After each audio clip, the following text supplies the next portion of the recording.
Well, I and my group welcome the emphasis that tomorrow's Council will place on economic matters. The agenda says, and I quote, that the Council will have a thematic discussion. They are going to take stock and they are going to assess ongoing work. Now, that doesn't sound very inspiring to me. I fear that this agenda merely asks for business as usual, while outside real businesses are still struggling. And we all know what needs to be done. The only question in my mind is whether we have the political will to actually deliver it. Instead, perhaps, of thematic discussions, we need clear decisions. Instead of taking stock, let's actually have some action. And instead of assessing ongoing work, perhaps some radical reform to remove the barriers to competitiveness would be useful. Europe should be exporting goods and services and not jobs and wealth. But every time we place an additional burden on businesses and industry, we make Europe less attractive to potential investment. In my own member state, research by the think tank Open Europe highlighted that the cost of the 100 most costly regulations for the UK economy, 24 of those laws actually cost more than the benefits that they bring. We need to look again at many of those laws. Now, the Commission's refit proposals were a good opening salvo in the war on red tape, and I welcome them. With any red tape, of course, it's much easier to put it on than it is to get it off again, and EU red tape is no different. But last week we were presented with a new way forward.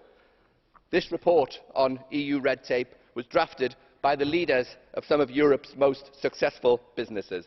Now, I'm sure they will be reviled by the left, by the Greens in this chamber, because of course they are not EU-funded NGOs. But unlike those NGOs, these are the people who actually provide the jobs and the taxes that pay all of our salaries and for all of our services. We should be listening to them with care.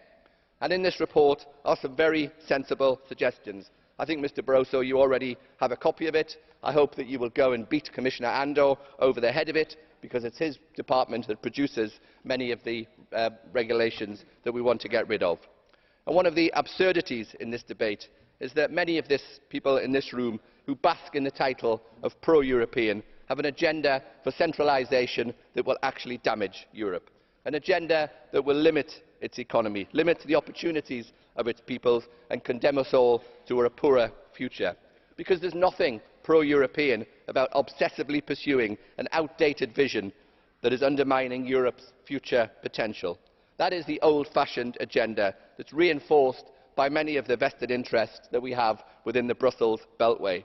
Just think of all the NGOs that we face every day who are paid by the European Commission to campaign for yet more regulations and yet more red tape. We seek their opinions as stakeholders, but all too often we are simply receiving the opinions of individuals with a centralising agenda of their own. It was almost exactly 150 years ago at Gettysburg that Lincoln outlined the challenge of a government of the people, by the people and for the people. Well, today in the EU we have an EU of the NGOs, by the NGOs and for the NGOs. And this challenge is why much of the good work done by the Commission's internal market and trade and industry departments is undermined by the paid allies of the Commission's own social affairs or environment departments. It is all too often a case of one step forward and two steps back. And overcoming those vested interests should be our challenge, but will be very difficult. But I can tell you now where to start. We could slash the £7.5 billion that the Commission gives to those very NGOs. A report here by the New Direction think tank outlines exactly that. So I would recommend it to you as yet more reading. It's a very, very good study. It sets out the reforms needed so that we can fully represent the people of Europe and not predominantly the interest groups of the European districts. So this week I hope that we will see some action from the European Council, some action to break down barriers to starting and expanding a company, action to break down the barriers to Europe's competitiveness, and action to ensure that our debates are not drowned out by the special interest groups with their own agendas. These reports show the way forward to reform Europe's economy. They should be set reading for anyone who genuinely wants to see a business-led recovery in Europe. Thank you, Madam Chairman. Thank you, Mr. Callanan.